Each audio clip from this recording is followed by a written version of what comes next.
The SwitchBot doorbell camera is a straightforward, no-nonsense doorbell. But is it worth adding to your smart home? I want to add a new automation that will log the people who approach my home, and I want to see if this camera can do a better job than my current doorbell. Is this device just another walled garden product, or can it seamlessly integrate into Home Assistant as a versatile powerhouse?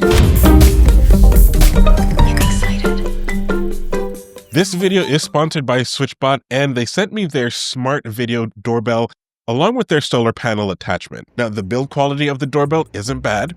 I poked it a few times and it withstood my mightiest finger. Now, while it could handle the mightiest of pokes, SwitchBot did mention that its weakness is direct sunlight or brightly colored walls. So if your front door worships the sun, perhaps turn your home around. Or on second thought, you may actually need some light because it does have solar panel attachments. One of the things I liked about this doorbell is that it has a way to keep power without me needing to call an electrician. I've been wanting to route power to my existing doorbell because it's trash without it, and after getting a quote from my electrician, I would have to sell my body for a while. And since I'm too pretty for that, it's nice that SwitchBot has an optional solar panel attachment. The cable is pretty long and goes right here into the device. The only thing is that I wish it could be a little less conspicuous. And speaking of inconspicuous things, subscribe! The doorbell was easy to install. They provide a way for you to screw it into the wall or use an adhesive. Now, while the main brace is firmly mounted, the physical camera itself is attached using physics. There's a groove hook mechanism that uses the weight of the device to hold it in place. And it also uses some pretty decent magnets to pull it snugly against the wall. Now, while I don't fear this doorbell will simply fall off the wall, I do think it's a bit easy for anyone to manually remove it if they have a safety pin. And I get the justification though. The battery is internal, and without the solar panel, you're gonna need to bring the device inside the house in order to charge it, which is why I assume it's easy to remove. But this does bring up the concern of safety. What stops a bad actor from just simply turning off the device? The power button is in the back, by the way, of the device. Or what stops them from simply just taking the entire device? Here's where some of the features come into play. To set up the device, you're going to need the monitor, which seems to be linked. Additionally, within the app, there's a setting that alerts you when the device is being removed or tampered. Since all the footage is stored on the SD card on the monitor, you can watch the doorbell become the property of a new owner. If you follow this channel, you probably care a lot about automations too. And as expected, you can automate within the app.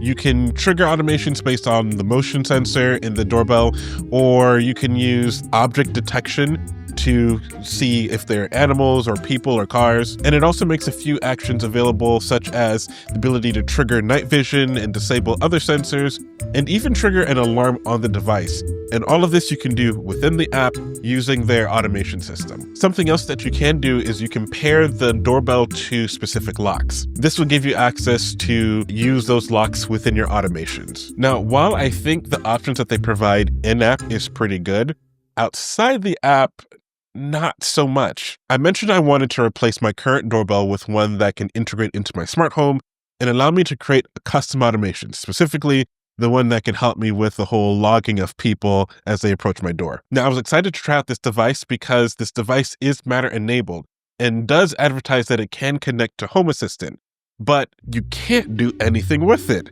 Not one thing. I wasn't expecting anything super grand or out of the ordinary. What I did expect is to get like a few common entities such as, let's say, the doorbell press events and motion events.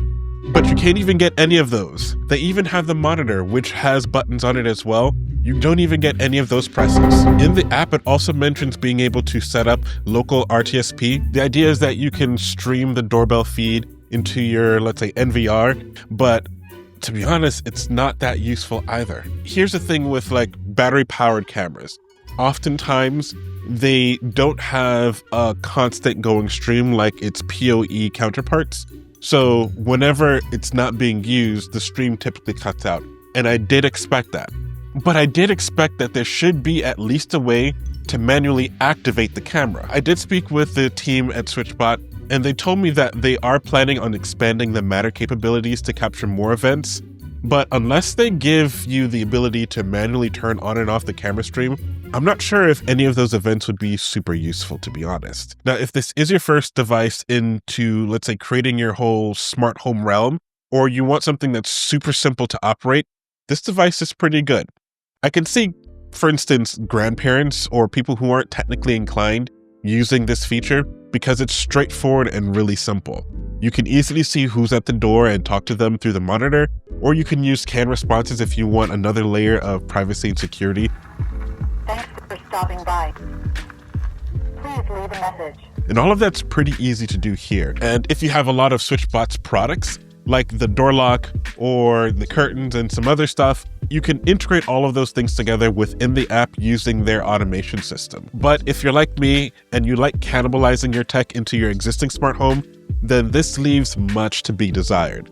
Some things that I think would be cool to see with this: better customization outside of the app in platforms like Home Assistant. That way you can get the ability to do things like turning off and on the camera and detecting button presses and motion events, and even playing sounds and messages through the doorbell speakers. Like, there's a lot of potential here with this device. It's just not there. Now, let me put this in context for you. I like to do crazy experiments with my smart home. Not everyone is going to want the crazy things and features that I want.